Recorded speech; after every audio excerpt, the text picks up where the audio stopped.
Welcome, Purpose Driven Podcast with Alex Cornwall. I'm here with a really special guest. I hope you guys have a pen and paper for this one. This gentleman in front of me, Eric Gubler, I've known him for about a year. We've been, we went to lunch and that's about all we've talked. But in this podcast, there are so many little nuggets you're going to get. Listen,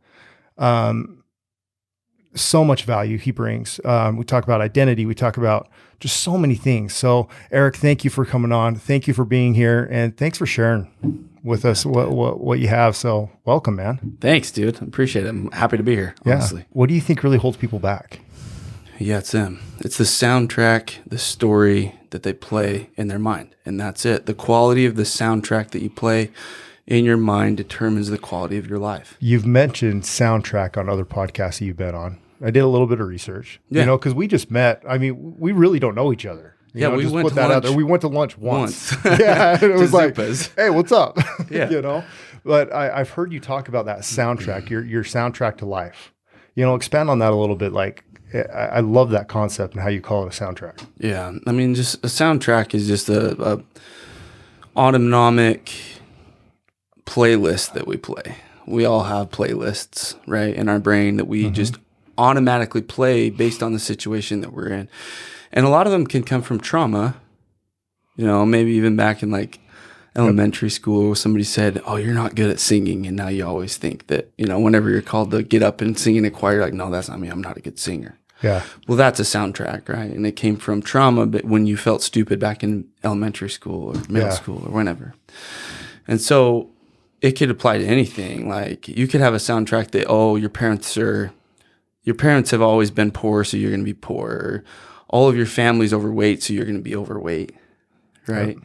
And it's genetic, or it's this, or it's that. Well, all it really is you've got to just tweak some crap in your brain that's more positive and that you can just identify as something different. Because we're human beings, not human doings for a reason, right? Yep. Like we're becoming. But if we're not using that neuroplasticity that's already there, if we're not like using it to better our life and to like become something different, then we're just going to stay stagnant. And that's 98% of the people in the world. Yeah. They just stay stagnant. It's that simple. Like, what's the story you're really telling yourself? Yeah. I mean, that's really what you're talking about. It's that simple story, that internal story. And a lot of times I've noticed too, through my life, a lot of those stories are subconscious. You don't know you're telling yourself that because it's been ingrained in your brain through the years of growing up. Your parents telling you, no, you can't do that. Don't do that. Yep. How often do we tell our kids no? Yep. When in all reality, we should be telling, yeah, sure, go try it. Go fail. Right. And let's see what you do when to get back up. Absolutely. You know what I'm saying? Yeah. And I love that soundtrack where we got to be aware of what we tell ourselves. How do you break that habit though? Yeah, it's the triple R. Let's see if I can remember it on the spot, but it's basically I'm putting you on the spot. You got to recognize it first. That's the first R. Yep. You got to recognize it, and then you got to replace it. That's the second one, and then you got to repeat. So RRR. I love acronyms, but triple R. I live my life through acronyms. Just to let you know, same. I have to. Like my most favorite one, I always remind myself is KISS. Keep it simple, stupid. Yeah. You got to keep it simple. Yeah. I'm an overthinker because I'm always like overthinking crap. So it's like, keep it simple, stupid. Come on. Yeah, no, and you say overthinking, and I think that's a big part of the soundtrack that you play. Like you get stuck. Like we get stuck in our soundtracks, and I like that the idea that your thoughts. When you don't have a thought if you have a thought that you don't want there, you need to look at it more of like a dial instead of a switch, like a light switch that turns on and off, because that's a perfectionistic mindset. It's like, I need to be perfect with my thoughts, so turn it off, turn it off, turn it off. And it's like, you can't do that. You can't say, Alex, don't think about a hippopotamus. Yeah. Don't think about a hippopotamus. Don't think about it. I'm already, come on. You're thinking about it because your brain just works that way. All of our brains work that way, right? And so instead, a dial is just like, a dial on your car, like you're turning the volume down, right? Like, so just recognizing you are not your thoughts. And so because you are not your thoughts, you're disassociating yourself with your thoughts and just saying, that's an interesting thought. Let me just turn that down. You're not judging the thought. You're not judging you for having the thought. You're just recognizing that that was a thought that came in, and you're choosing and being an agent and just turn it down instead of like overthinking turn it off, turn it off, turn it off. Like, well, I think it all comes down to, you hear all those people like, okay, you got to control your thoughts. Yeah. I'm sorry. I don't believe in that. Yeah. We have over 75,000 thoughts in any given day. And the majority of those are the same thoughts we had yesterday. Yes. Like 95% of them. Yes. Yes. And you really think about that. If you really want to control it, you'll go insane. Yeah. Trying to control. It's the actions you take behind the thoughts that you have. Right. If those thoughts you had yesterday are still coming and creeping into your mind, well, did it serve you to take action on them yesterday? Yes. No. So I love change this that idea. Yeah. You know what I'm saying? Mm-hmm. Because you can't control them. It's the actions you take behind them. Yes. And I honestly think that's what keeps people complacent. Yep. Because when you start thinking those thoughts, man, I wish I could do this. I wish I could be here. I wish I could take this step here. Oh, but I'm really comfortable here. So I'm going to stay in my comfortability, like where I'm really comfortable. Right. And that's where growth, that's why people stay complacent. Yep. Wouldn't you agree? Yes, absolutely, dude. I love that thought. And you mentioned one of my favorite phrases is, does it serve me? And that's where I try to not look at like good or bad. I just try to think of like, does this serve me or does it not serve me? Mm-hmm. And if the answer is it serves me, I just do it, right? I don't care if it's like right or wrong in somebody's eyes. Like, I don't care. It's not their life. Does it serve me, right? And I think too, like along with what you're saying, like how do we break through to like new levels in our life, pop the bubbles, right? Like the idea like of, see a lot of people now like cold plunging. I freaking love it because those are massive right now. I love it too. They're big right now, but I love it so much because what it really is doing, there's like all the health benefits that they talk about, but just psychologically getting into cold water is not fun. It sucks. It sucks. Yeah. And so you're every day, if you do it every day, like you're choosing to do something hard that sucks. Now there's so many other things that are so much easier than that. Other decisions, like if you have to knock doors for a living, like that first door is easier because you went in the cold plunge, right? Yeah. And so you want to unlock that capability inside of you. Do hard things, like commit to hard things every year. Like when you see something that's like, I don't want to do that, but I know it's good for me, just do it. Mm-hmm. It's like going to the gym. I mean, you work out, you go to the gym. Do you honestly really love doing cardio? No. I love the result. You love the result. Yeah. But you don't have to love the process of getting to the result. Right. You just got to grind and do it. So that's called commitment and discipline. Right. I mean, you're in a sales profession, real estate. Do you really love prospecting? No. I freaking hate it. I hate getting on the phone. Door to door. I hated knocking doors. Exactly. Yeah. But you loved the result it got you. Yeah. Why do you think so many people disassociate from that? Yeah, it's pain. I mean, I tell people all the time, everything good in life is on the other side of pain. Expand on that a little bit. I agree with you. I can't think of an example where anything good is not on the other side of pain. Yeah. That's lasting. I mean, I really can't. That's a lasting, like, this is what's going to stick with me. This is who I'm becoming. I'm changing. I'm different. I'm growing. Like everything in that realm is on the other side of pain. You've talked about the gap before. Like the gap in the gain? The gap in the gain and the gap. I mean, that's where I truly believe that gap is where you feel that pain. Yeah. Where you hit those plateaus, you want to get here and there's that gap in between your plateau and that gap. Well, that's where that pain comes in, or that discomfort or that uncomfortability. Yeah. And you got to embrace that part. And I truly believe for most of my life, I mean, not most, but for 10 and a half years of my life, I didn't hit it. I didn't do it. I was scared of that pain. Yeah. Because I was scared of the unknown. I truly believe that's why a lot of people, they're too scared of that unknown to actually face that pain. Yeah. Wouldn't you agree?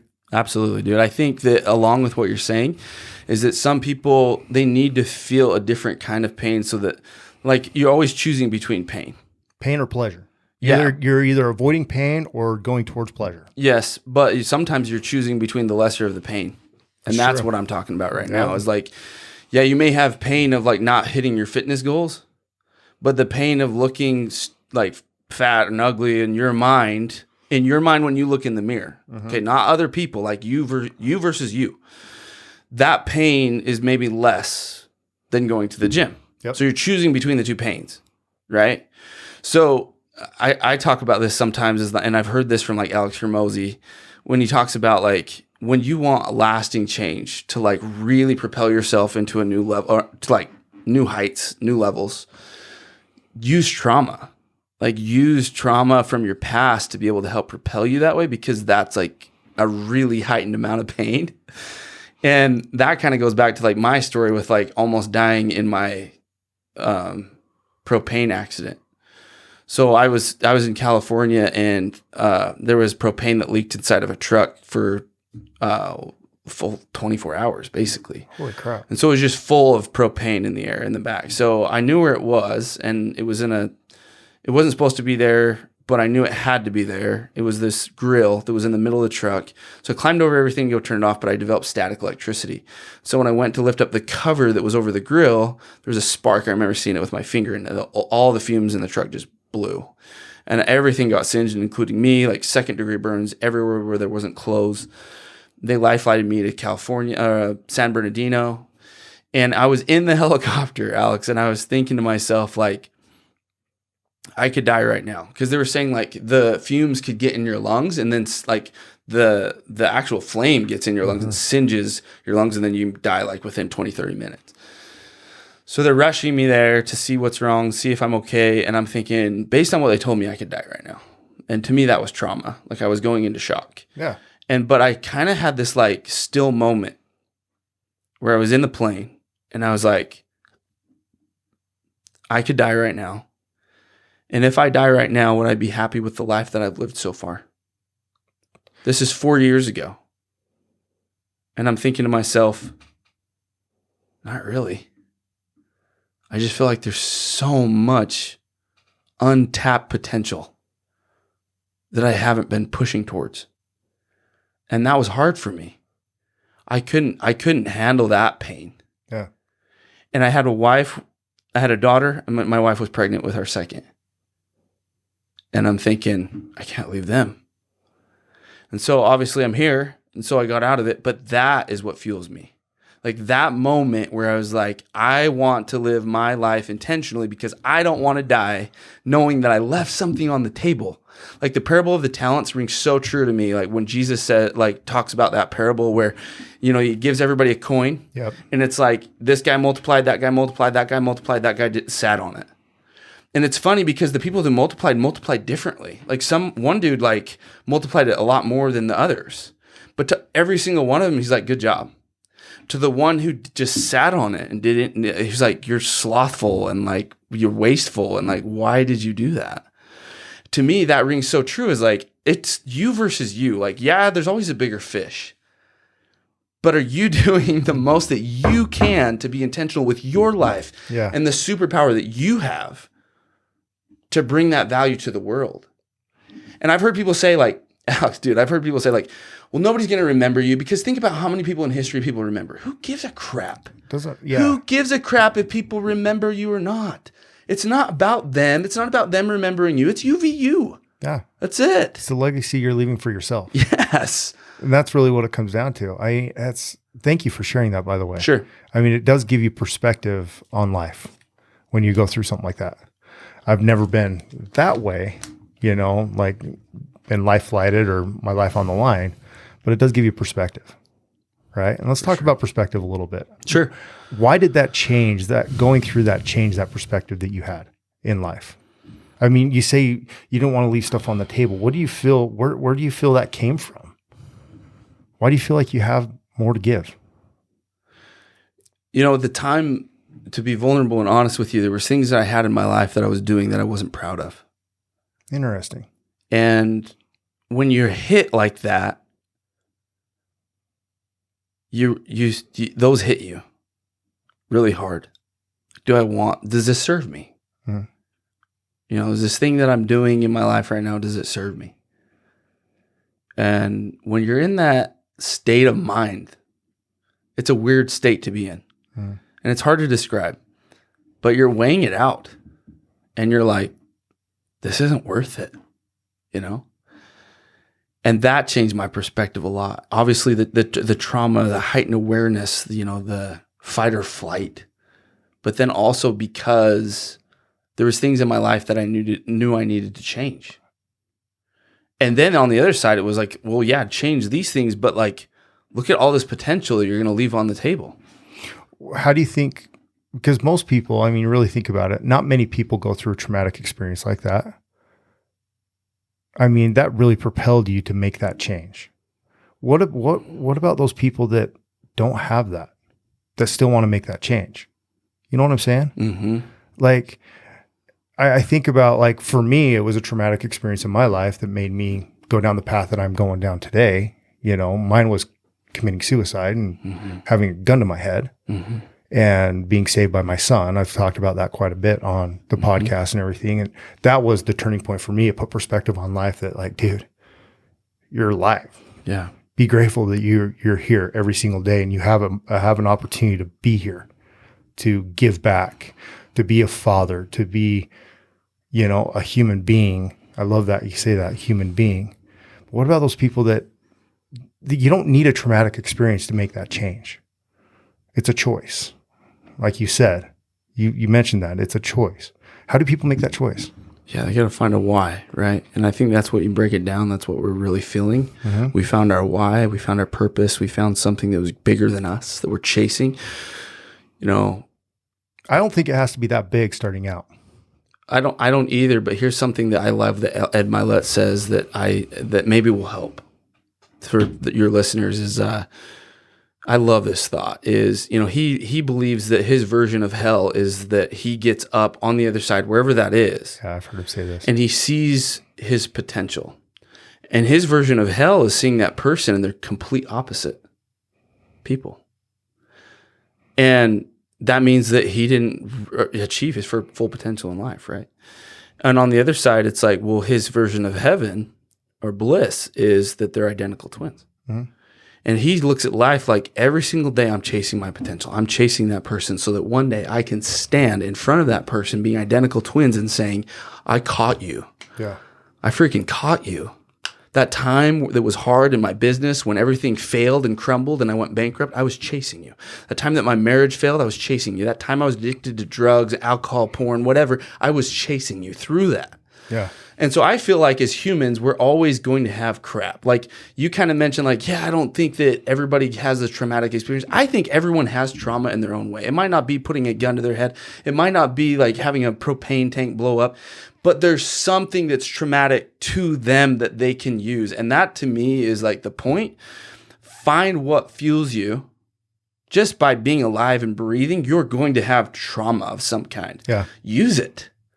Just say, screw that person, screw that event, screw whatever, and I'm going to go freaking get what I want. Yeah. Period. That's it. I love that, man. Because you're absolutely right. I mean, everybody has something going on in their life. It might not be huge, like I'm in the deathbed, but everybody has something. You mentioned back some of your purpose. What drives you right now is to give back, to help men, women become better human beings. Why does that fuel you? Yeah. We're going right in, man. Yeah. I love this. You know, I've spent 2022 for me was a huge year of growth for me. And I really spent a lot of time thinking about this. Like, what is my purpose? What am I doing? Like, obviously I do real estate. You do real estate. And it's like, hey, that's what I do. But who am I? Mm-hmm. What's your identity? What's my identity? What's my purpose, right? Yeah. Who am I? What's my superpower? What has God given me that is untapped, that soundtrack that I can play to be able to go and bless the lives of others? And that to me is like there's pleasure or there's like, you can have fun, you can feel pleasure, you can feel joy, but just by like doing things that are fun for you. Like we mentioned Disneyland, Universal before this, right? Like going and doing those things are fun, but it's not fulfilling. I feel like fulfillment comes from serving others through your purpose, through your identity, through who you truly are and the gifts that God's given you. So 2022 for me was, how do I find that? Like, what is it for me? What fuels me? Yep. What fires me up? That fires me up more than anything else is to find people that are truly seeking to be the best version of themselves, because that's what I'm trying to do. Your vibe attracts your tribe. Yep. And it's like, hey, how do I get around more people like that? One, it fuels me because it helps me be better being around people like that. But I also love seeing people break through those barriers, and just having those wins. Like it just, like ultimate fulfillment for me. And so I just broke it down that simple. I want to make men better versions of themselves and women better versions of themselves. And that's simple as that. Like, dude, there's so many freaking nuggets in that, what you just said right there. I need to start taking notes. The first thing I love is like proximity is power. Yeah. You know, your vibe is your tribe. I've never heard it said that way, but that's so true. And you want to surround yourself with people that are like-minded and everything like that. And I love that. And the best way to do it is to serve others. Yeah. That's how you find your tribe. That's how you find it. You also touched on fulfillment, the true meaning of fulfillment. And I think fulfillment, I'm in a position in my life right now where it's like fulfillment and identity go hand in hand. I truly believe. Like if you truly are finding who you are inside, there's external identities, attaching yourself, you know, we know those people. I was this way for a long time. You attach it to, you know, your external items, your money, you know, your wealth, who you are. Like I'm a realtor, I'm a broker, I'm a coach. Those are all external. I'm a father. I'm a husband. I'm sorry. Those are still external identities. Those can go and will go away someday, possibly, hopefully not for most, but they could. You know what I'm saying? Mm-hmm. What's your eternal identity? Yeah. And how do you help that internal identity fuel that purpose, fuel that fulfillment? Right. You know what I'm saying? Right. How does one go and connect with that internal identity? So how do you do that? I've had people ask me that, like, well, how did you like come to that realization? And I'm like, dude, I worked on it for a long time. And then they'll ask like, so how do I do it? And it's like they ask it in a way of like, today. Yeah. I'm like, good luck, dude. Yeah. You're going to have to grind and work and push and sweat and bleed and cry. And, you know, you're going to have to go through a bunch of crap to get there. But can you get there in 6 months? Maybe. Can you get there in 3 months? Maybe. Can you get there in a year? Maybe. But here's the truth too, right? And I think you'll agree with this. It's you're constantly peeling back the layers of the onion. Mm-hmm. My identity will continue to get more clear as I seek it out, right? As I continue to go down that path and I continue to become the best version of myself. Like it will become more clear, mm-hmm. right? Yep. But once you have that, like, okay, this is it. Like, this is what fuels me. Just start going down that path. Like, because you're going to find more and more. And I found that to be true. It could just be illuminates more and more. And one thing I've noticed too, and I think you can contest to this, is once you start providing value, the income, the money, everything becomes a byproduct of that value you bring. Wouldn't you agree? Absolutely, dude. And I think I've been thinking a lot about that lately too, and I've been journaling about it. It's like, okay, so often I find myself still sometimes trading time for money. Mm-hmm. And getting away from that whole notion of like, no, what value can I bring? It's not about the time that I put in. It's the value you bring. Yeah. And I truly believe that also comes from your identity. Yes. Wouldn't you agree? Yes, absolutely. Money is just an exchange of value created. Yeah. That's it. So if you exchange more value, you'll make more money. But people seek the money first. Mm-hmm. I want to make more money. That's the first thing that they say. And I've been guilty of it. Oh, I think everybody has. But if you go the opposite route and you say, I'm going to provide more value and I'm going to pump out more value, you're really saying the same thing on a bigger scale. Huh. People just throw money at you, right? Like I have people offer me money for things I'm like all the time. And I'm like, I don't even know them. And I'm like, they'll like want to pay me to like, they'll be up north and they'll be like, hey, I want to drive down and talk to you and come meet with you in your office. What do I owe you? I'm like, nothing, dude. Like, what? No, you know, and they just want to throw money at me because of the value that I'm trying to provide. So yeah, like focus on value. Focus just like you're saying, like just provide more value with your purpose, what you're good at. Yeah. And I think that value, when you provide that value, it expands. Mm-hmm. Wouldn't you agree? Absolutely. Yeah. We live in an abundant world that continues to expand. And so when you provide more value, it just grows and grows. Here's the thing where I think I have to tell people, like, I get asked more than anything, you know, kind of going back to your original question, like, how do I find my purpose? How do I stop the 9 to 5? How do I like go and seek that true potential? It's an acronym that I call TEAM. Okay. And this is my word for the year is TEAM. So TEAM is an acronym that stands for time, energy, attention, and money. Okay. TEAM, time, energy, attention, money. And these are the things that you can leverage to be able to become the best version of yourself. So your time, there's only 24 hours in a day. The only way to make more is to hire other people because now you can compound that time over people. But you only have a finite amount of energy before you crash. And energy I see as like physical, like muscle, right? Like to be able to move things or walk or run or do things physically. Attention is more cognitive. Okay. So that I've been asked that, well, what's the difference between energy and attention? Well, that's the difference. There's like the physical and then there's like the mental. And then money is how do I leverage, it kind of goes back to time, like creating more time. How do I leverage money through systems, people, processes to be able to get more time back? So you leverage that way, and you can use those things to be able to scale to different levels in your life as a person. Here's where I think we get stuck. We get stuck by saying yes to too many things. Amen to that. We say yes to way too many things. I'm so bad at that sometimes. And when we say yes to things, what we don't realize is we're just bottlenecking ourselves. We're getting so busy to where we're just pouring into so many people. When then pretty much like eventually we have an empty cup and we can't pour from an empty cup. And so it's like we're over leveraged and we haven't gone back to the basics of I only have a certain amount of time. How do I get more back? Now, how do I give more time? Because if you're, yes, you want to create value, but when you just expel everything from your life, if you're just giving everything away and you have nothing left, there's nothing left for you to give. Yeah.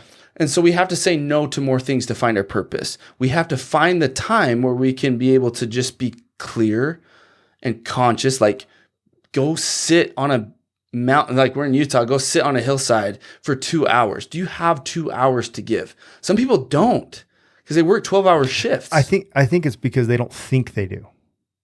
They really do. They do. I mean, and that's, I think, the misconception of time. Oh man, I have no time. I can't do this. I've caught myself doing that all the time. I just don't have enough time to do that. I just don't have enough time.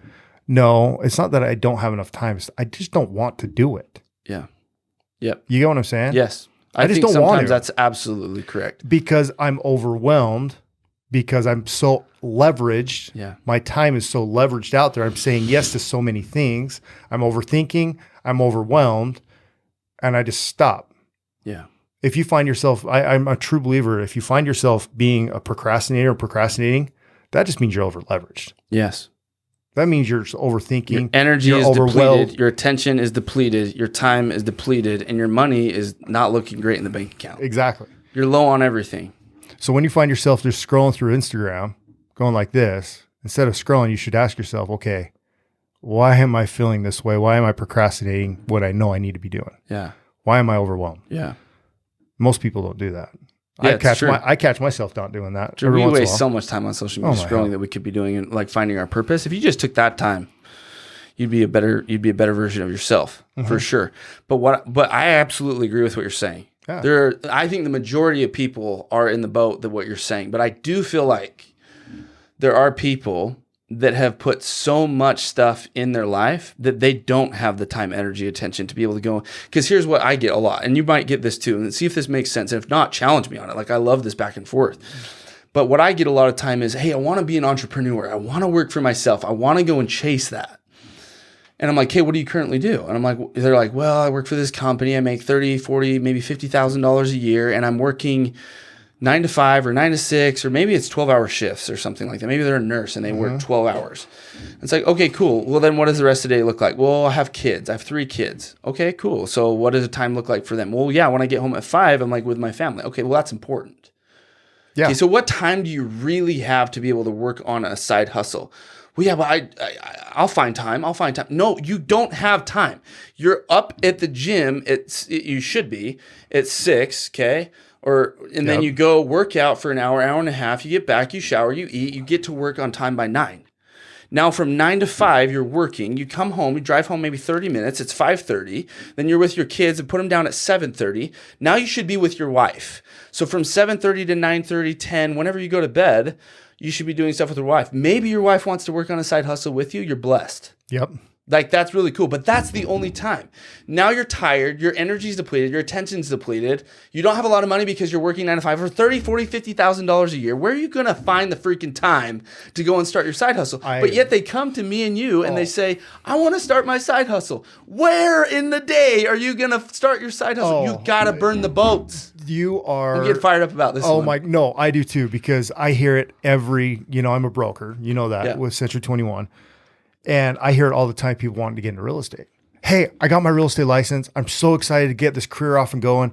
But I still work a full-time job and I've got all this and all those little excuses come. They're not excuses because they're important. I mean, family time is important. And that's why when people like that come to me, the first thing I hit on is exactly what we're talking about today. Why do you want to do it? What's your whole goal? What do most people say when they want a time or when they want a side hustle or they want this? It all comes down to the money. Yep. It has nothing to do. Well, every once in a while, I want more freedom. Sorry, bro. Real estate, you're not going to have freedom. No. You know exactly what I'm talking about. If you're really going to be successful in real estate, there's no freedom. No. You know, it gets to a point where your job owns you. Yeah. And most realtors build it that way. And then you have to try and figure out how to get it back. Exactly. And that's the wrong way to build the business, you know, but I mean, that's a total side. Absolutely. You know, but it is. It's like you can create your time. And I love how you say you got to burn the bridges. You got to burn the bridges, but you got to be smart about it too. I've seen many people that have come to me and you can see when they come to you and they ask for that advice, hey, I want this. Yeah. Yeah. You could see it in their eyes, the determination. They're willing, you call them sacrifices, but they're not sacrifices. Hey, I'm willing to put my family time aside for a few months so I can get this going. Sometimes that's what it takes. And that's what it takes. People, you're willing to sacrifice time with your family to do that? No, it's not a sacrifice. It's giving them a better future. Right. It's all about perspective. But most people don't have that kind of perspective. Yeah. Dude, that stuff fires me up too. Yeah. It's like, don't come to me asking for advice or asking for, you know, this handout and teaching you and coaching you on how to get to where you want to be if you're not willing to actually put in the work. Yes. Pardon my French. Yes. I'm fired up about that too. Yes. Like I've told more agents to, hey, you better stay at your 9 to 5 than get in real estate. Right. You don't get your real estate license because you're not going to make it. Right. I want to be that upfront person going, bro, I love your tenacity, but it's not time for you. Yeah. Yeah. You know what I'm saying? Absolutely, dude. I think both of what we're saying is like they're looking at it as like, what do I need to do more of? And what we're really saying is, what are you willing to give up? Exactly. And you're not looking at it that way. They don't want to give it up. But it's not giving up. It's not like sacrificing. So many people are like, oh man, I have to sacrifice this. Yeah. I'm in a point again, like going through these. I love that we're talking about this because I'm kind of going through a little transition in my life right now with coaching, podcast, you know, and I look at it going, okay, do I really want to add this to my plate? Because I mean, I'm 41 years old. I don't want I love my lifestyle. I love being able to go to the lake every weekend with my family. I love being able to go skiing, you know, and I don't want to give that up. That's a choice that I've made. I'm not willing to sacrifice that because that's more important in my life. Mm-hmm, mm-hmm. So what else can I take from to make my coaching and my podcast happen? Well, it's waking up at 7 a.m. like we're doing right now. Right.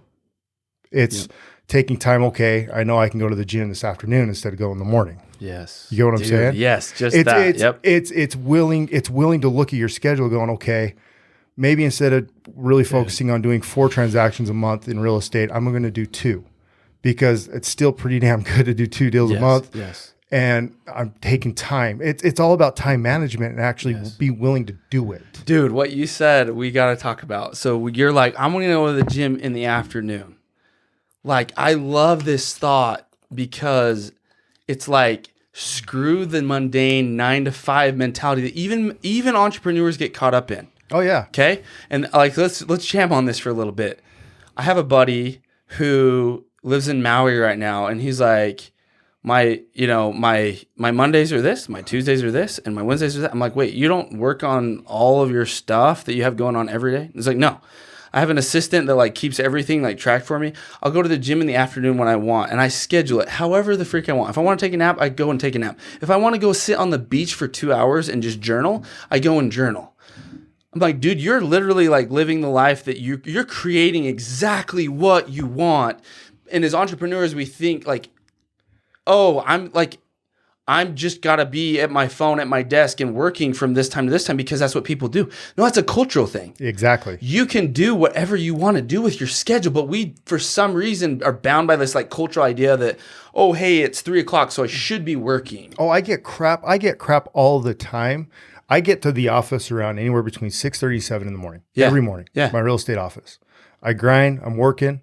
I'm out of my office by 3:00 because I work out with my wife at 3:30. Between 3:30 and 4, I'm at the CrossFit gym. I'm working out. Yeah. That's my time to work out. And I get Love shit so much because they're like, bro, that's when you should be on appointments. And I was like, no, that's my time. Yes. It's my schedule. It's my routine. It's not yours. Screw your schedule. Now, sometimes do I have to accommodate and change and shift? And sometimes I don't make it because important things come up. We all know how real estate goes. Yes. You know, there's some stuff that comes up. But a lot of people respect that. 80% of the time, where am I at? At 3:30. I'm at the gym working out with my wife. Yeah. That's our time. And clients, when you say no, usually will find a time that works for your schedule. If it's important to them, they'll respect you. They respect it. They're like, he's got his freaking schedule dialed in. I like this guy. That shows that you are capable to help them with their needs because you're willing to be capable in your needs first. Yeah. And you are consistent. And people like that. So like, hey, these are my hours. This is where I can fit you in. Okay. If we need to have a special, like maybe, but let's schedule it out. It doesn't need to be today. Here's the other thing that I see a lot of agents do and entrepreneurs do is they get a phone call same day. Hey, can you show me a house at 3:00 this afternoon? They didn't have it on the schedule. And it's they're chasing the money and they're like, their whole schedule gets messed up because they're like, yes. Yeah. Because unless they've scheduled that time where it's like, this is where I'm going to show. But it's like everything gets thrown off because they're like, yes. When all they need to do is say, look, I'm actually here this time. My schedule is like set with this, but I'd be happy to do it tomorrow when we schedule a time for it. Guess how many people I've had like say, no, I'm going to go with somebody else, like 0, dude. Exactly. Because they respect your time. Yes. And that's one thing I love about what you just said is, does your job work you or do you work your job? Yes. And so often as self-employed, you're not a business owner. Your job's running you. Yeah. And a lot of times in sales professions, because I love your acronym team. We're talking about that time. Yeah. Leveraging that time, understanding what time really means in your life. And that's one thing that it's a pet peeve of mine. We treat time as it is the most infinite commodity we own. Yes. I'll just do it tomorrow. I'll just go to the gym tomorrow. I'll just do this tomorrow. I'll call my kids tomorrow. I'll talk to them tomorrow. I'll give my wife, we can just do date night tomorrow. What if tomorrow doesn't come? Right. You've had that experience. Yeah, absolutely. Time is the most infinite, and I'm getting emotional about this, but it is the most infinite commodity we own. And we're never going to get it back. You're never going to have that time back this last week with your kids in Disneyland. Cherish it. Stop treating time like it's some infinite commodity that we'll always have, because you don't. You'll never get it back. You'll never have that time back with your parents, with your siblings, with anybody. Cherish them. And I think that is something that society and just in general, we just need to fix. And we need to have more people talking about that. Cherish the present moment you're in. Yeah. You know what I'm saying? The present moment and just be present. Be present. Be present. And it's hard, especially when you're a goer, you're a driver, you're a doer like you are. How do you stay connected to the present time? Because if you're like me, my mind is always, okay, I'm going there. I'm doing this. I'm clear on my vision. I'm going to be making this. You know what I'm saying? Absolutely. How do you ground yourself on a daily basis? Right. Well, my wife helps with that. Get married and have kids. It helps. Yeah, it does. It does for sure. But dude, it's so funny. Like you're thinking about, as you're saying all of that, thank you for sharing. Cause I was getting emotional inside too, just listening to that. Cause you're absolutely right. Like be present in the moment, because those are the things, whether you feel it in the moment or not, you will one day treasure that. Sometimes you don't feel it in the moment, but you think back even 6 months, a year, like I look back at like those times at Disneyland in the past, I'm like, that's what I treasure the most. And I didn't feel it so much in the moment. Oh, it's a grind in the moment. Do you really want to be walking around a freaking park? Yeah, hauling 2 kids, one in the car. Exactly. Yeah. You're like, no, I don't want to. That's what you cherish. But that's what you cherish. We were just talking about this last night because we're coming back from California, and we were talking about like how grateful me and my wife were to be able to spend that time the last 3 days as a family, and how close we feel and everything. Like it's amazing to be able to feel that feeling. And that's designing the life that you want to live. You've actually mentioned that multiple times, that we're creators. Yes. And going back to living our full potential, you want to live your full potential? Be a creator of your life. Yeah. Go create. We're bred that way. We are, especially men. Yeah. You know, it's both, but we're different. Both. We create maybe more physically, yeah. the businesses and buildings and different things. Women create humans. They create humans like we can't do that, but they create culture. Women create culture in the home that we can't do, man. It's special. I mean, I spend time with my kids alone, and I just look up to my wife. Yeah. Like, how do you do it? Yeah. Like, how do you every day, day in, day out, taking care of these little human beings, and it's funny. Like we just bought my wife. She's always wanted a Frenchie. Oh my hell! So we got this damn dog now. This damn little Frenchie, the cutest little shit you'll ever see in your life. Named it Cain, the spawn of Satan. Okay. And I look at that dog. I mean, this is coming from a woman when I first met her. So this is my second marriage, Keisha. We've been together now 5.5, 6 years. When I first met her, she wanted nothing to do with dogs. Now we have 3 of them. Holy cow. Okay. So it's like a freaking kennel in my house. But this little dog, she has attached herself, and I love it. I love watching just her smile and just stuff. And I always just look at that going like, man, that's just, she treats it like her little kid. Just the care and the joy. And I know I'm equating a dog to a kid, but just the care that a woman brings to a life. Yeah. It's something that I don't think men we'd really understand. No. You know what I'm saying? And I look at her taking care of this dog, and I never had the chance to have kids, and I've seen her rear my kids from my previous marriage and her current kids, and she's the most loving mother to her kids that I've ever seen in my life. Yeah. And just watching her with this little dog, I was like, man, I cherish those moments because it's love. Yeah. To this damn dog that pees on my bed. Like, I don't know. Don't get me started, man. Yeah. You know what I'm saying? Yeah, absolutely. I don't think we can connect with that as men. Yeah. No, absolutely. I think to your point, you know women are amazing creators, and it's something that we can't do. And for what I think you're really saying, Alex, is like on the men's side, like when you said like we're really wired that way, I think what you're saying maybe internally might be that we're just wired to be the provider. Yeah. Like our identity is tied up in that. And like if anybody asks us to do something that's not that way, what they're really asking us is to give up our identity. Well, I think it comes down to the difference between masculinity and femininity. Is that how do you say that? Yeah, I get what everybody knows what you're saying. Feminine. Yeah. No, let's like roll with it. You get what I'm saying. Yeah. You know what I'm saying though? Is we need to be that masculine role. And they have that feminine role. And when they are true to that feminine role, their true purpose and potential comes out, and vice versa. Right. How often is that crossed now in society?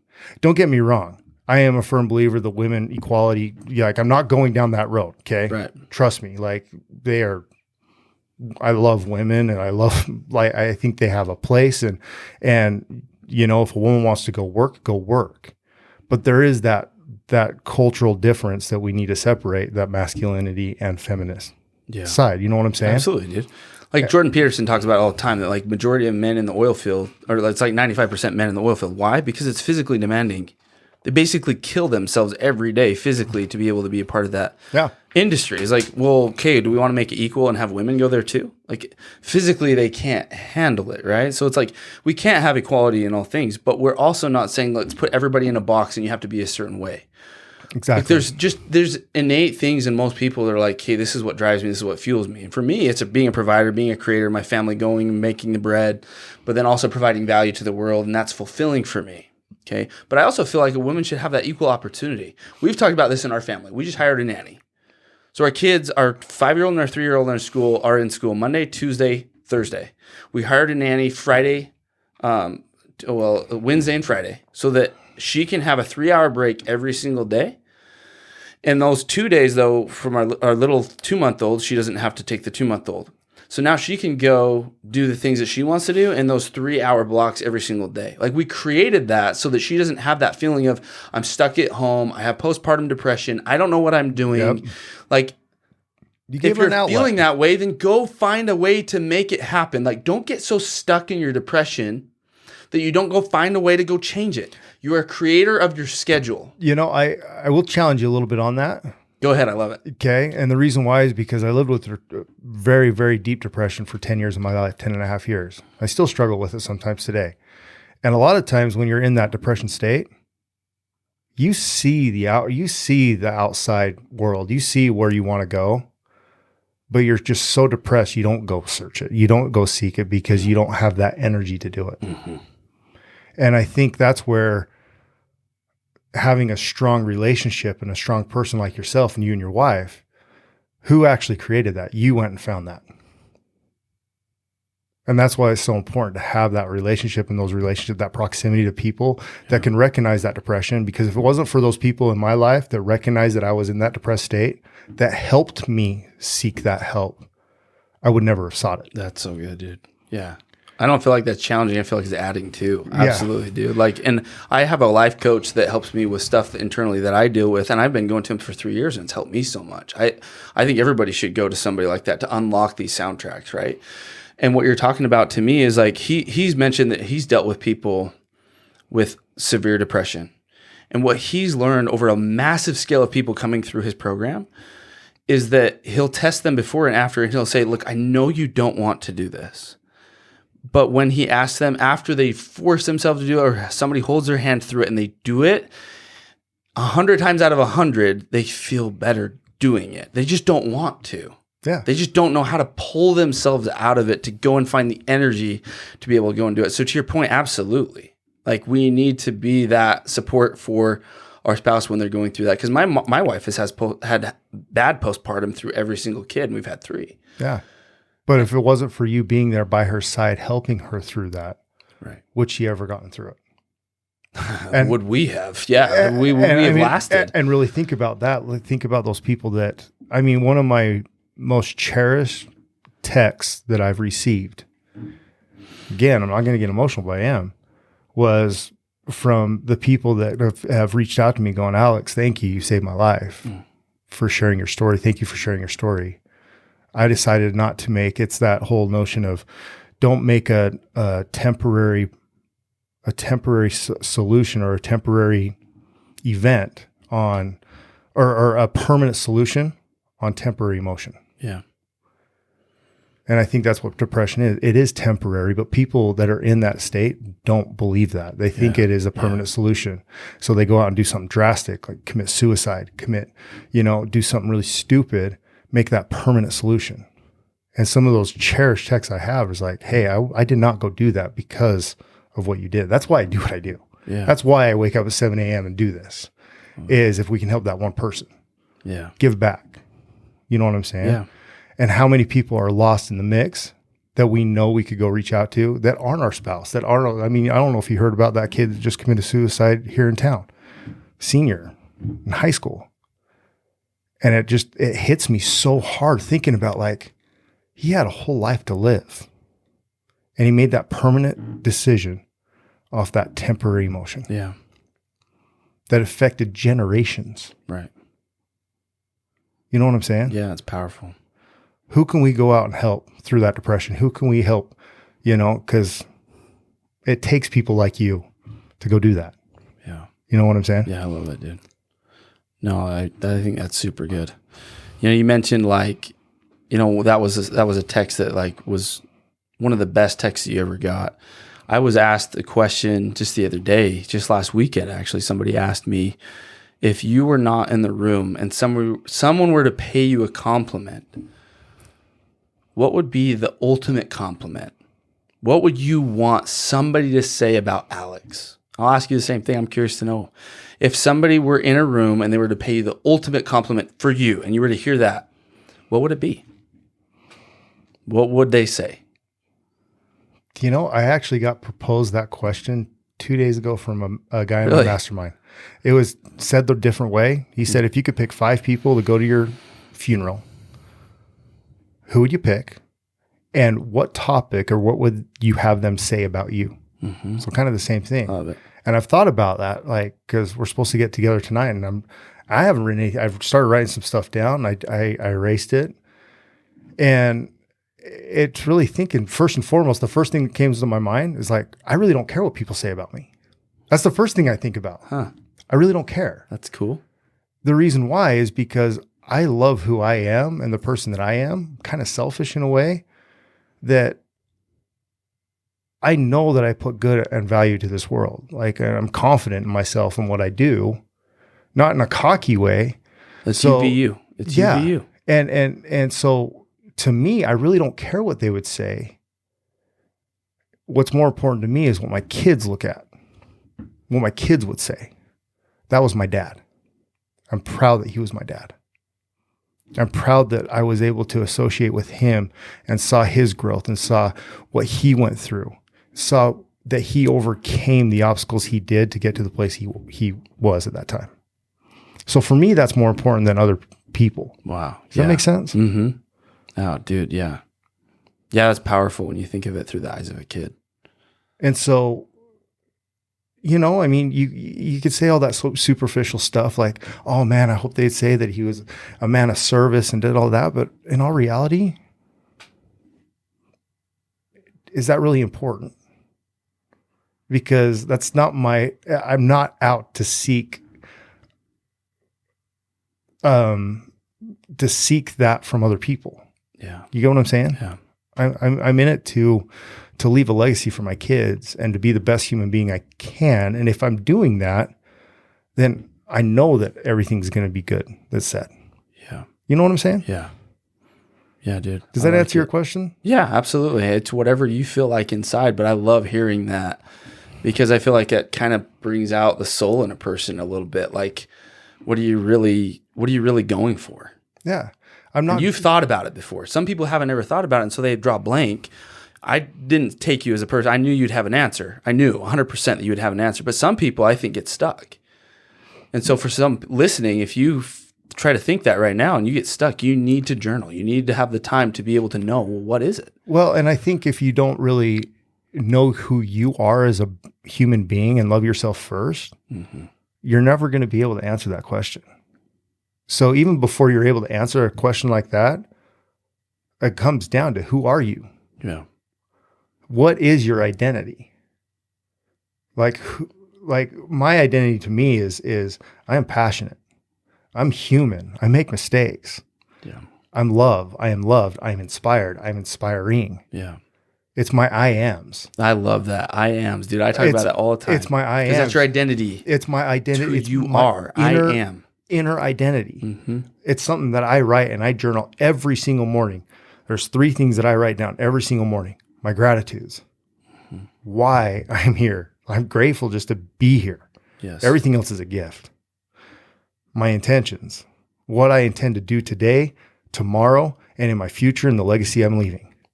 And my I ams. I'm passionate. I'm courageous. I'm committed. I am human. I'm unique. I am loved. I am love. I am passionate. I am passion.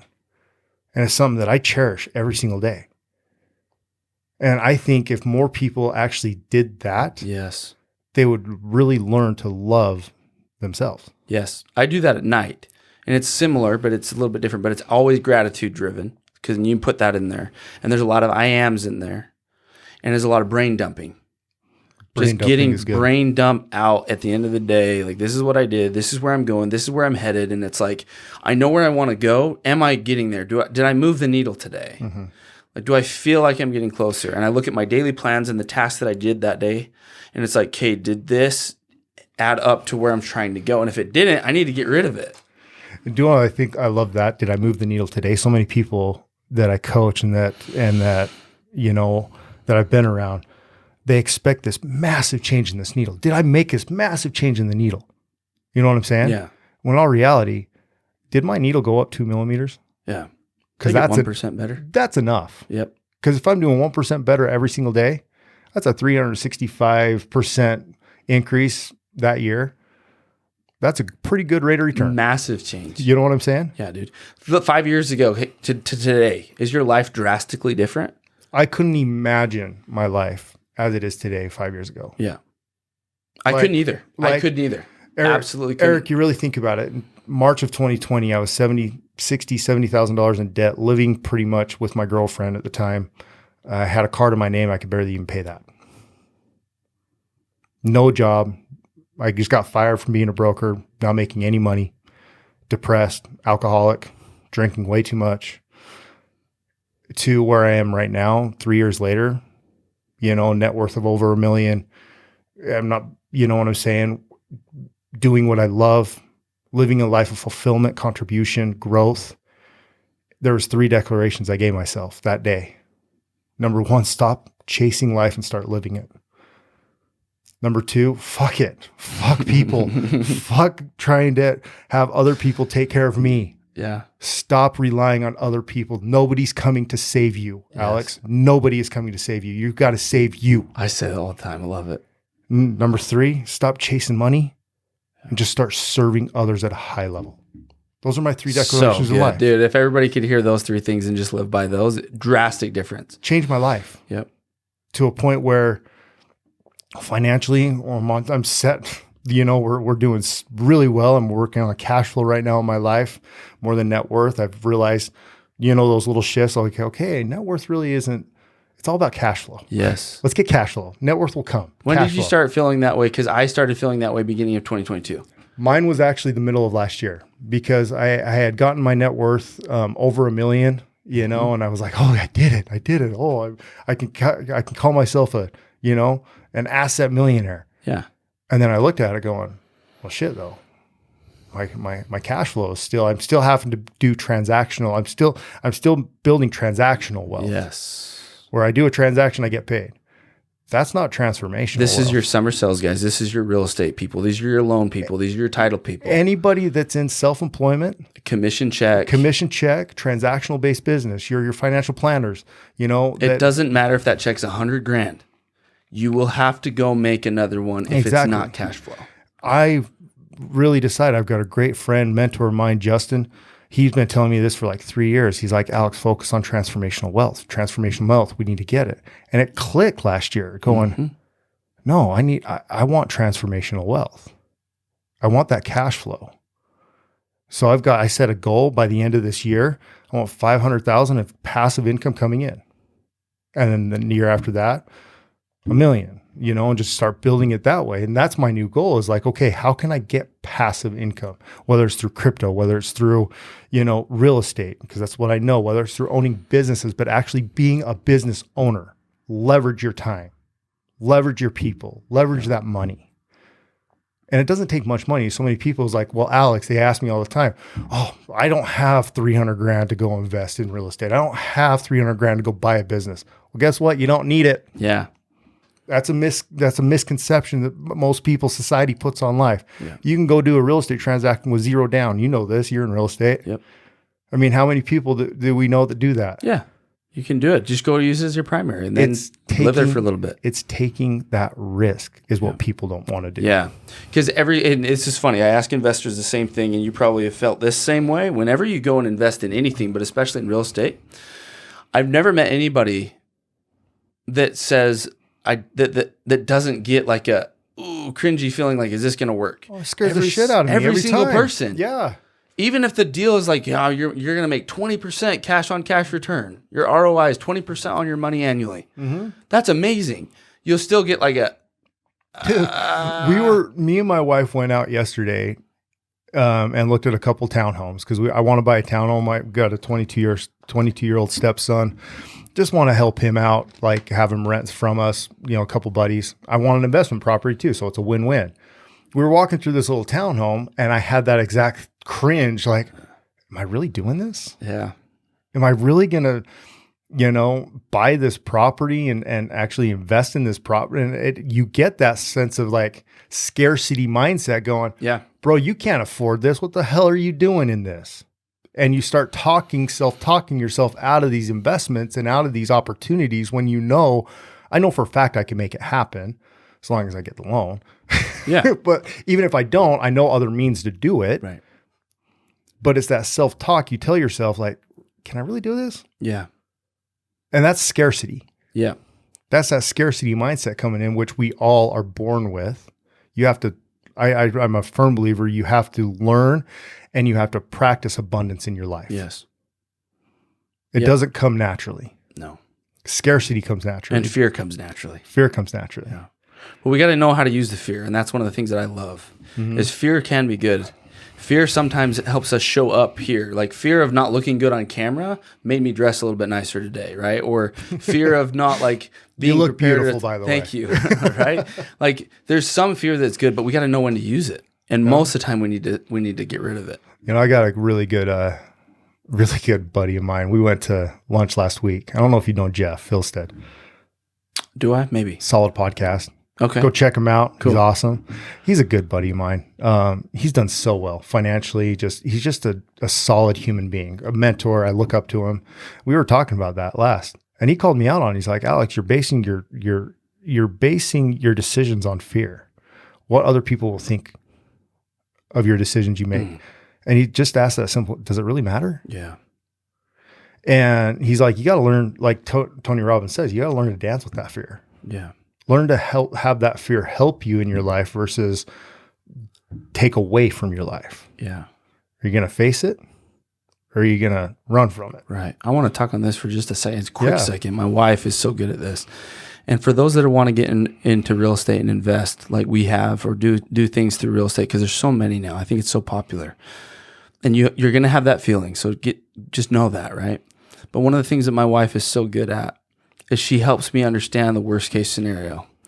And she always say it. She's like, is this going to work? Or no, I'll be the one that says like, is this going to work? Or should we do this? And she'll always look at me and go, babe, if we lose everything, we're fine. And I start to go like the worst case scenario, which goes back to my accident, like the explosion. If I were to die, I'm not scared of death anymore. Mm-hmm. And like you have to dance with that a little bit. You have to be okay with like the worst case scenario. Like what if I die? What if I lose everything? What if I go bankrupt? If you can let that emotion sink in and be okay with it, like literally just like wrestle that fear until you like pin it. And you're like, I don't freaking care. Screw it if it happens. I'm going to live my life because I feel like this is the best for me. Yep. That's when the power comes. That's when it's like, all right, we're going to make this happen. It's that whole thing when you look at your wife and you're ready to do that investment. Like I put quite a bit of money into a crypto project last year, like a lot. I invested a lot and it's paying out really, really well. But I looked at her, I was like, you know what? It's just money.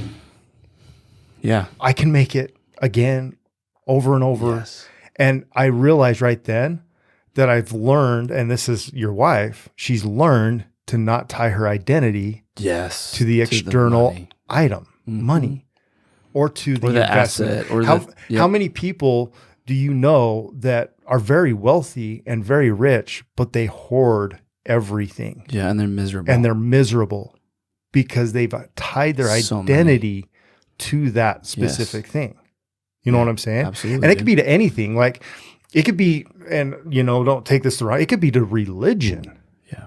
It could be to a person, a place. They've tied that identity to that external item, but does it really serve them? I'm not saying you don't want to tie yourself to God or to, your faith and your beliefs, but religion and beliefs are two totally different things. Yeah. You know what I'm saying? Belief systems, yeah. Belief systems. And religion, different for sure. I think a lot of times I say this all the time, and I just came out of it with a video on Instagram about this. But it's like when you're talking about the physical assets and like tying your identity to those things. I think what we're really after, Alex, is we're after the emotion that we think that we're going to feel when we're in that Lambo. Yep. That's what we're after. We're seeking the emotion that we're going to feel when we're on top of Mount Everest. We're seeking the emotion that we're going to feel when we're at Disneyland. Well, and that's what we're after. It's not the actual physical thing to it, but the physical thing, if we look at it, is like that's the target. That's what we're shooting at. But we need to be conscious of we just want to feel this way, and that way we're not tied to the identity of I am a Lambo owner. Yep. Right. Well, I think it all comes down. I mean, how often have you hit a goal, and you've set that goal and you work for that goal and you hit it, and then you go, "Oh, that wasn't okay. Now what?" How many people do you know that sold their business for $60 million and were like, "Okay, now what?" Exactly. It's everyone. Every single one of them says that. Well, do you know why? It's exactly what we're talking about because they didn't tie their identity to that business. That's not who they are. Yep. Who they are is an entrepreneur that builds businesses, that's creative, that's committed, that's driven. That's their fulfillment. It's their I ams. Yep. Creating the value is their fulfillment. It's not the money. It has nothing to do with the money. Yeah. It's a byproduct of the value you bring. Yep. I get asked all the time, how do I make more money? I'll become a better human being. Yep. What does that mean? Figure it out and come back and tell me. Yeah. That's what I say. It's like, you got to figure it out. I can't tell you how to become a better human being because it's different for everybody. Yes. Becoming better and becoming more is different for you than it is for me. Yep. And I think people have that misconception, especially with all those gurus and all these books and all this self-help out there. They're like, okay, I'm going to read this book and it's going to help me become better. Well, is it? Or I'm going to listen to this mastermind or go to this and go to that. But they just sit going, okay, I've read the magic pill. Am I better? Yeah. They don't stop. They don't put in the work. Yeah. Is what I'm saying. Sometimes they're one decision away too. And sometimes it's they're cheating on their wife and you stop. Sometimes they're addicted to drugs and you should stop. And I mean this in the nicest way possible. I'm just saying, like, you're a human being. We're all human beings. And we all have shit that we're doing that we need to stop doing. Yeah. That's holding us back. It's a sandbag that we're carrying. It's weighing 75 pounds. We're carrying it everywhere.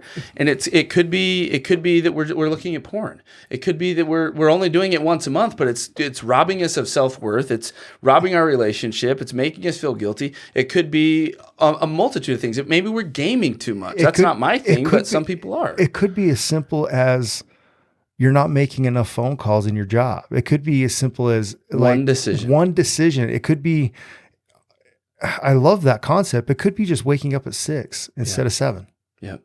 It could be one decision to get out of your friend group that's not serving you. Dude, because they're all broke. Let's talk about that for a minute, because I think that's huge right now in society and just in general and in the power of proximity. I know we've touched on it a little bit, but what is that? I mean, we talked about it and you talked about it a little bit, but aligning yourself with people that are like-minded. I mean, you've aligned yourself with some amazing people in the real estate investment. Has that helped propel your real estate investing? And like, what has that done for you? How can it not? Right? Like, you see what they do and it's like, I'm a competitive person and I'm a driven person. And I think a lot of people are. I like winning, but I hate failure more than I like winning. Okay. That's an important concept for people to understand. Your high achievers hate losing more than they love the win. All of them. I agree. They hate losing more than they love the win. But when we talk about proximity, the reason I am the way that I am is 100% of who I am around and try to be around all the time. When I look back at my last 5.5, let's say 6.5 years, which is like going back to like when we were first married, me and Corinne, it's the people. And it's saying no to certain relationships that don't serve us and don't help us grow. And just trying to put ourselves in bigger rooms. And people ask me now all the time, they say, Eric, how do I get some of the rooms that you're in? And you probably have this too, because you hang out in some of those circles. How do you get in those circles? And I thought about this, and somebody asked me one time, and it just hit me. You can't fake hungry. You can't freaking fake hungry. So if you're hungry, it doesn't matter if the other person sitting across from you is worth 100 million or 1 million or 500,000. They're all hungry chasing the game. And if you're making $60,000 a year, but you're hungry and you're a beast and you're ready to get after it, you can't fake that. And every single one of those people up the ladder wants to be around you. Well, I think it really comes down to two is people see, like in those networks, I know in the networks that I'm in and everything, they don't pigeonhole me with my net worth or what I make or who I am. They see the true value that I bring. If you want to create relationships, bring value to those relationships. Don't just go into a mastermind. Don't go into, say you want to befriend or get to know some people that are more affluent than you. Are you just going to go up to them and say, hey, what can I do for you? That's the worst thing you can do. The worst thing. Because first and foremost, you just gave them another item on their checklist that they have to do, thinking about something that you can do for them. That's the dumbest thing. It's going up to them saying, bringing them value. How can you bring these people value? Because I don't care if they are worth 100 million or $1,000. You can provide value to anybody. Yes. If you're seeking it. Yes. And you're intentional about that value you bring. Yes. Wouldn't you agree? Yes. You're intentional because it's what they like, not what you like. And here's the other thing that we get all the time in the lender space as a real estate agent. Oh my hell. They come and ask us, and they give us a call, they shoot us a text, and they say, I want to go to lunch. I hate lunch. I'd rather go to a workout, I'd rather go on a hike, I'd rather do something where we connect, but whatever. I'm sorry, because I took you to lunch, bro. time. It's so much time. I'm sorry I took you to lunch. No, it's fine. But the idea is that it's like, we're just wasting an hour and a half of our time, right? Yeah.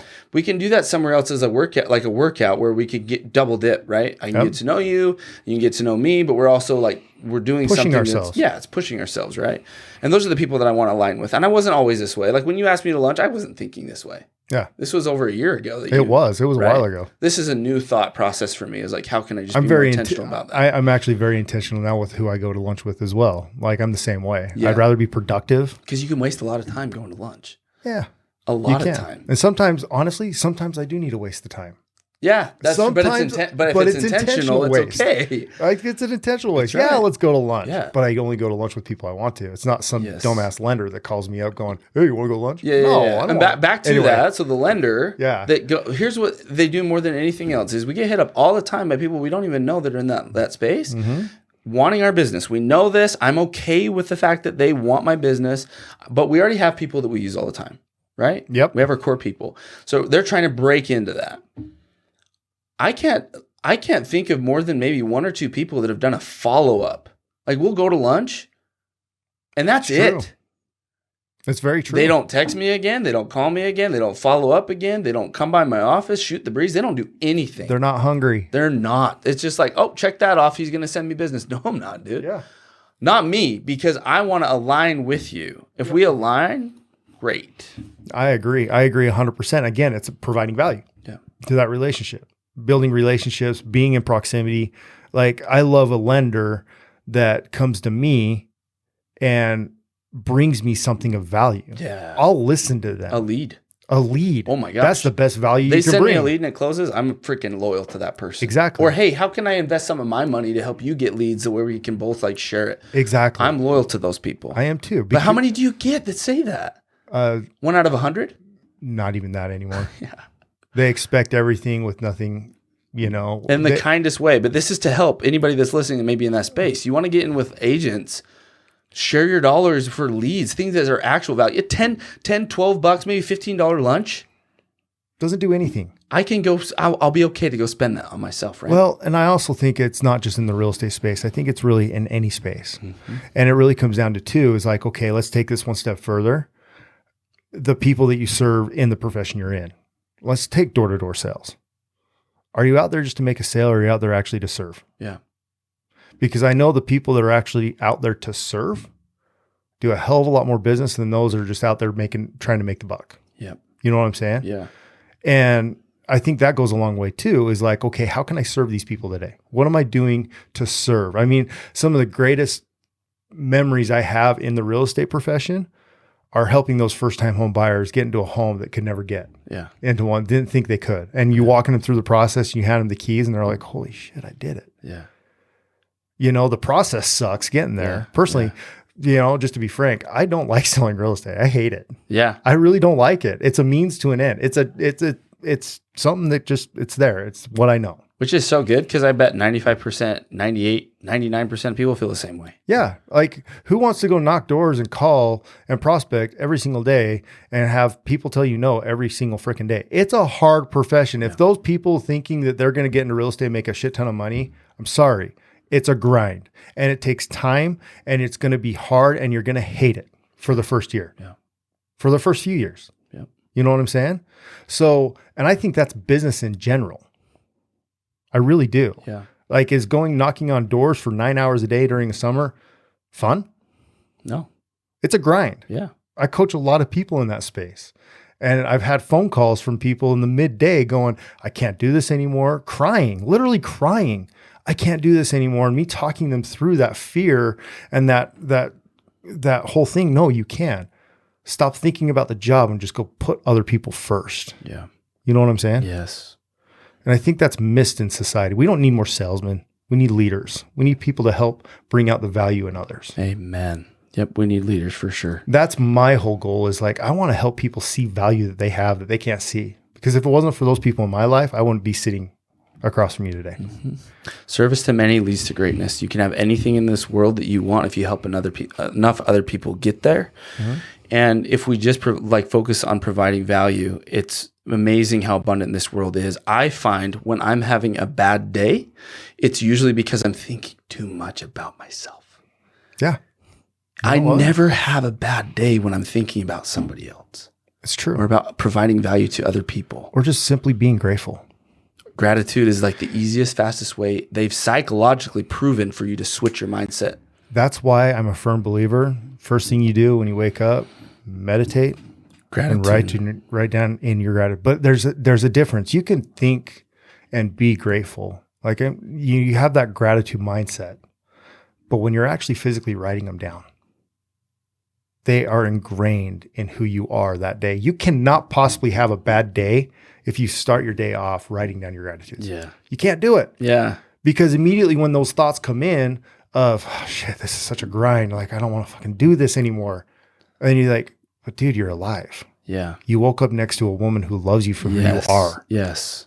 You start to appreciate the little things. You took a hot shower and stopped and got an $8 coffee, driving a badass truck to work. Yes. Like, what are you complaining about? Yes. Be grateful. You have 20 sets of clothes and you have 15 pairs of shoes and you have all these things. Yes. Exactly. You're healthy. You have all your limbs. Like you're talking about the little things that I've thought the same thing when I gratitude journal. I talk about the unconscious, it's the unconscious consistence in our life. Bro, feel your chest. You have a heartbeat. Unconsciously, your body is beating that heart every single minute of every single second. You're breathing air unconsciously, consistently every single day, and we take it for granted every single day. Yeah. Simply just be grateful for what you are and who you are will propel you to the next level. We're talking about that. Did I take the needle up? Yeah. Guess what? Being grateful every single day is 1%. And I guarantee it'll propel you to the next level. If that's all you can do that. And I guarantee you, prove me wrong. Can't. That will not take you to the next level in life. You'll have a better relationship with your kids. You'll have a better relationship with your wife. You'll have a better relationship with you, more importantly. Yeah. And I think that's the most important relationship that we have in our life. We've gone full circle. We have. Soundtrack. Gratitude soundtrack. Right? You know what? And talking about that a little bit too, because I've lived a full life. I'm 41, full life. You know, I've been through the depths of hell and back in my life. I've been, you know, but I look back and at first I regretted a lot of what I did and the position I put my ex-wife in and the position I put my kids and being in bed and not getting out of bed and you know, just the decisions I made. I regretted it. But it's gotten to a point now where I'm really grateful for it. I'm grateful for those hardships that I had going through that, getting diagnosed with PTSD, like going through the addictions. And I'm grateful for them because I wouldn't be the person I am today and the influence that I have today without those. Yeah. And it always brings me back full circle to what God has promised. We are never given anything that we can't overcome. Yeah. An obstacle that we cannot overcome. And if we truly believe that, and if we truly live that, you know, what's that saying that what is it? We can accomplish anything we put our mind to it. Yeah. But that's what it is you got to get out of your mind and do it. You know what I'm saying? Yeah, for sure. And it's that story. Be grateful for the story you have. Sometimes that's hard because sometimes it takes forgiveness. You know, we're always taught and everybody talks about forgiveness in our life. We need to forgive others.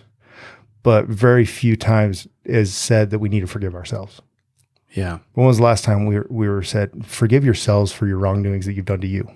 Yeah, not as often as the other. Yep. That's the most important forgiveness we need. Yeah. Be selfish. Yep. Yeah, and selfish sometimes isn't selfish, right? Exactly. Self-love is not selfish. No. Self-time is not selfish. You got to be selfish. Self-care.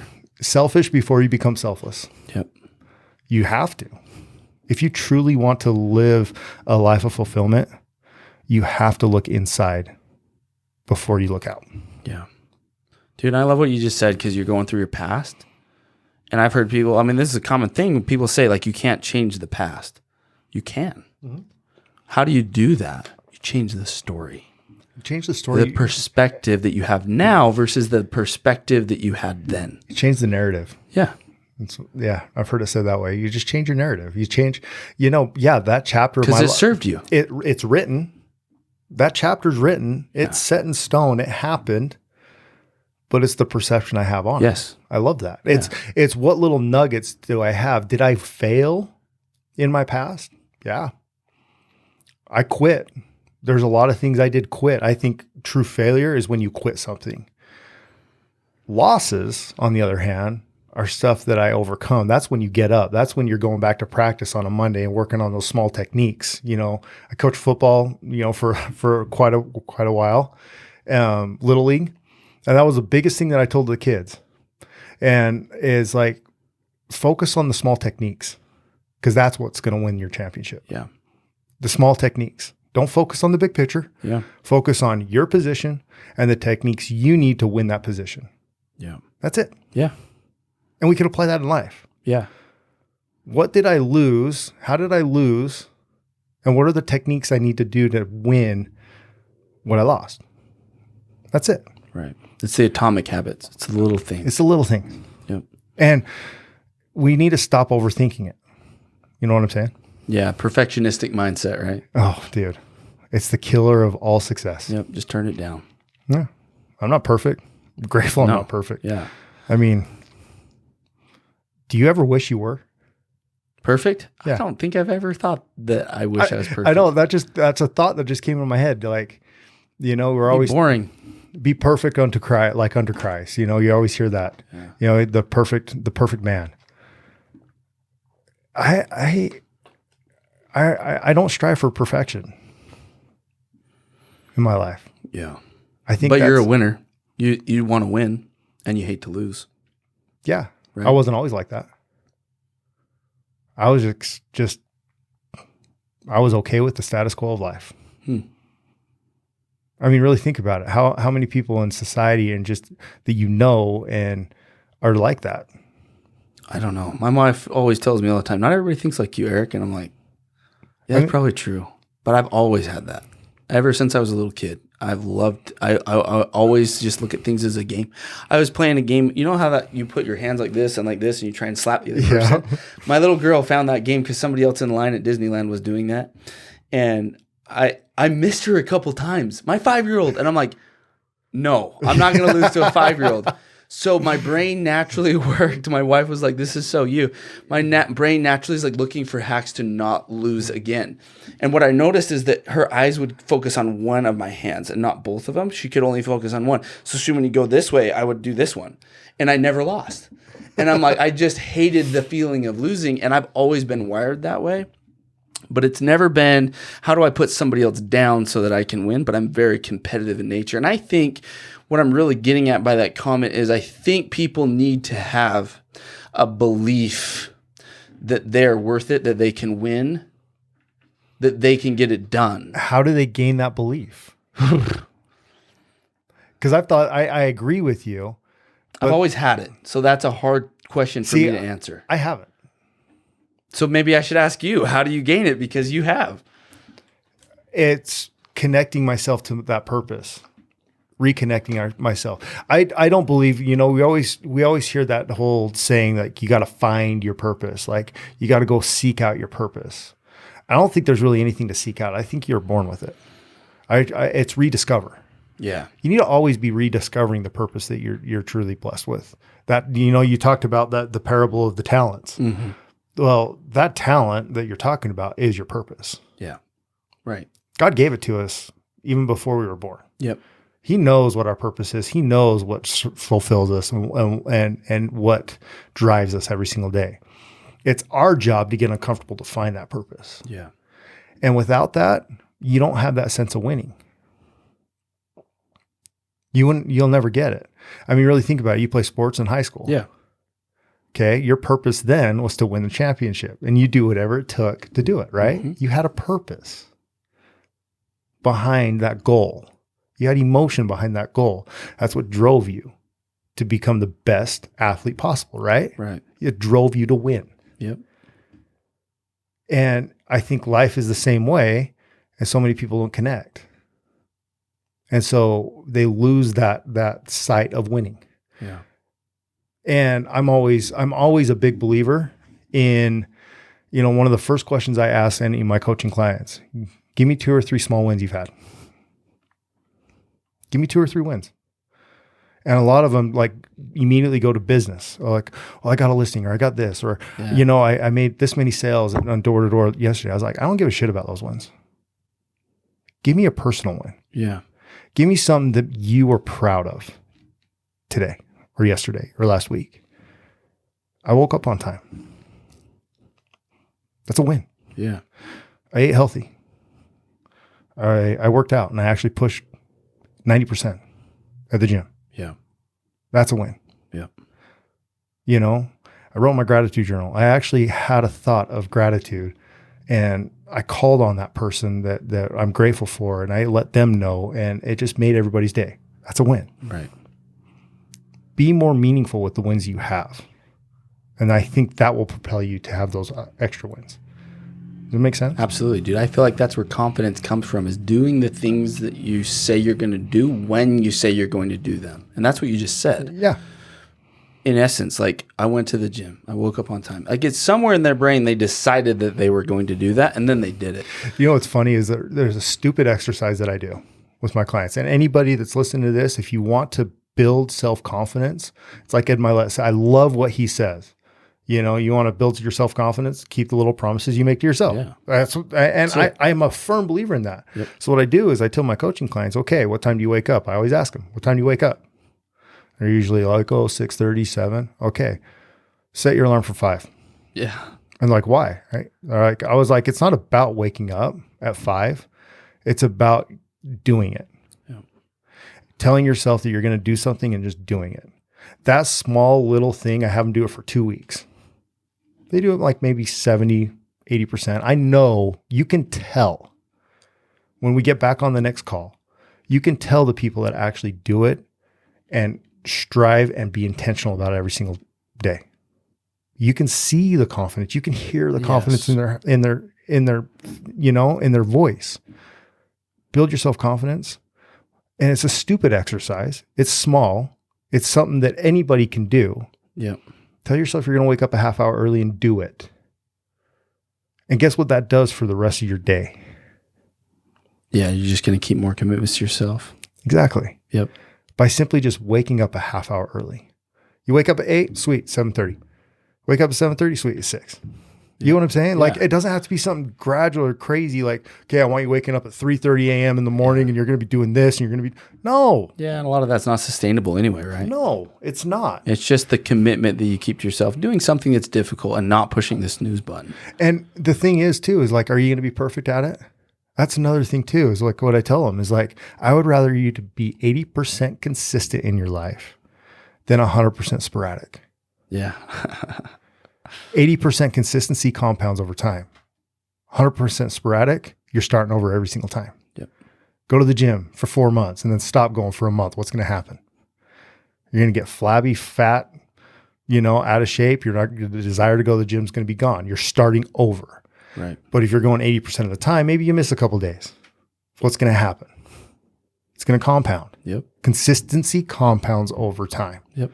So that's what I teach is like, I don't want you, like, I woke up at 6:30 yesterday, or like 6:45 yesterday.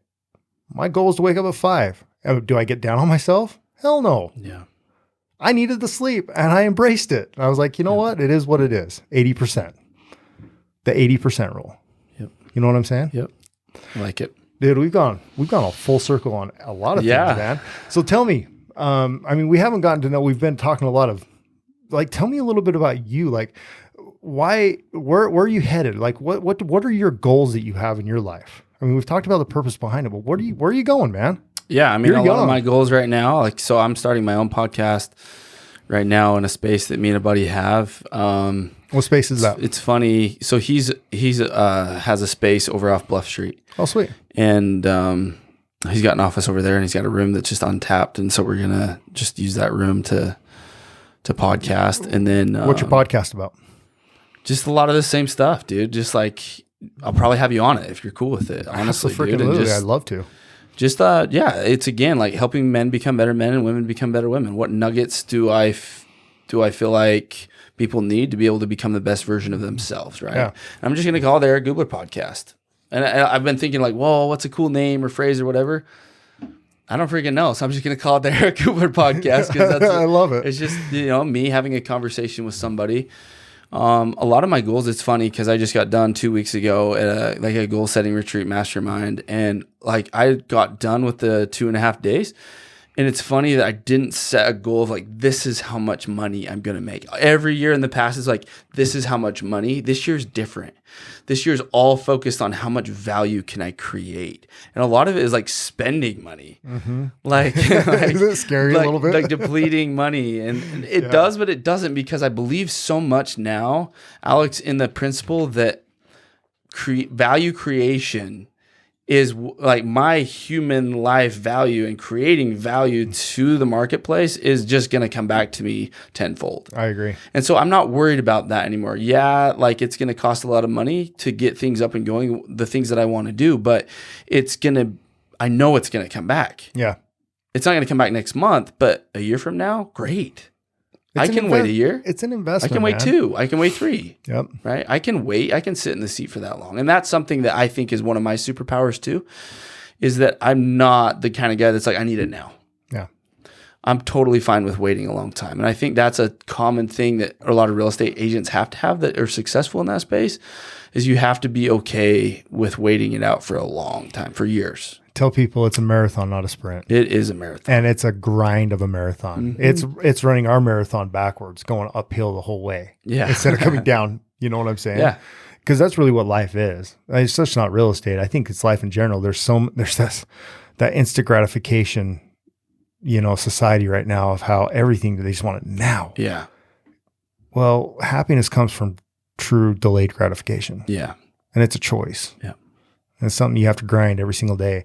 And I say grind very, loosely. Grind is actually a good thing. It's when you're living your living your fulfilled life, the grind comes natural. Yeah. It's one thing I've noticed. It's not work. It's not. Yeah. Well, where can people find you, man? Instagram is probably the best place, but I'm on Instagram, TikTok, Facebook, LinkedIn, YouTube Shorts. Those are places, but just at eGubler is most of my handles, at EGUBLER. And so, I'd love to connect with anybody, honestly. And I'd love to have you on my podcast in the future and just kind of jam some more about some of your stuff in reverse roles, dude. But appreciate you having me on. It's been fun. I love this. Honestly, love getting on podcasts. I thank you. I hope people listen to this and they get out a pen and paper and take some notes. There were so many freaking nuggets and so much, again, if people would just take one concept that we talked about and apply it in their life, it will propel their 2023 to a next level. Yeah. And I'm a firm believer in that. One, we talked multiple. Yeah. And then came back full circle, everything. There's at least 20 somewhere in the podcast that we just had, where it's like, you just take one of those and start applying it every single day, and you'll see a massive difference in a year. Yeah. Well, thanks, Eric, for coming on. Thanks for having me come. Oh, anytime. Can't wait to be on your podcast and I look forward to it. Cool, dude. Okay, buddy. Appreciate it. Thanks.